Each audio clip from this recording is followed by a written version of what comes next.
Та нарын хамтарсан засагт орох хэрэг байна уу гэдэг байр суурийг чуулган дээр чилжүүлсэн, бүлгийн хурал дээр чилсэн. Нэгэнт хамтраад яваад бас ингээд ажил нь жигдрээд хамгийн гол нь Монголын ард түмний 100% үндсэн хуулиар Монголын ард түмний өмчлөлт байдаг уул уурхайн баялгаа тодорхой баялагын сандаа 34-с 50% нь өгье гэдэг шийдвэр гаргаад үүнийхээ төлөө чадан ядан явж хахад өнөөдөр энэ засгийг огцруулах юм бол Монгол ардын нам огцруулж байгаа явдал Монгол ардын нам орой дээрээ МСС-ийг залтсан байна. Хэдэн уул уурхайн баялаг дээр сандаалаа суудсан лууварчдын карманд Монгол ардын намын хэдэн том удирдлагууд нь орцсон байна гэсэн дүр зураг харагдана.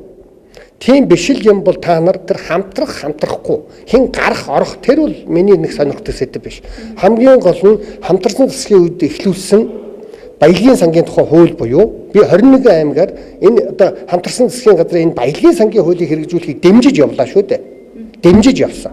Тэгэхээр энэ хуулийг хэрэгжүүлээрээ.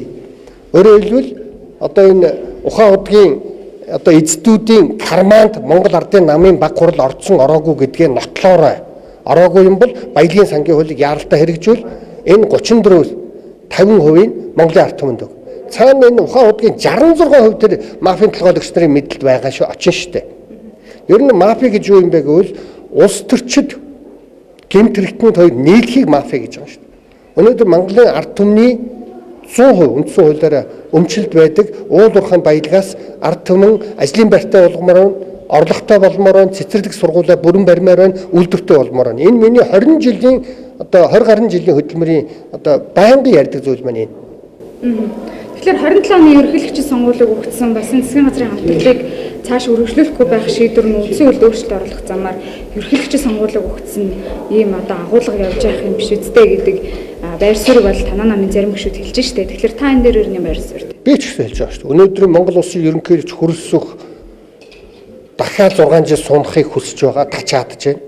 Тэрний төлөө энэ оюун эрдэнэ амар хувьсгалан гэдэг хоёр дүүгээрээ захиалга хэлгэж үндсэн хуулинд өөрчлөлт оруулна гэсэн тэр нь гацаанд орлоо. Уурандаа засгийг унгаж байна гэж би үзэж байна. Энэ тэнэглээ зогсоох хэрэгтэй. Одоо тэгээд ард нийтийн санал асуулгыг энэ намар явуулна гэсэн сонирхолтой бодолтой байгаа. Бололтоо. Тийм тачаадсан юм гэж хаа байд.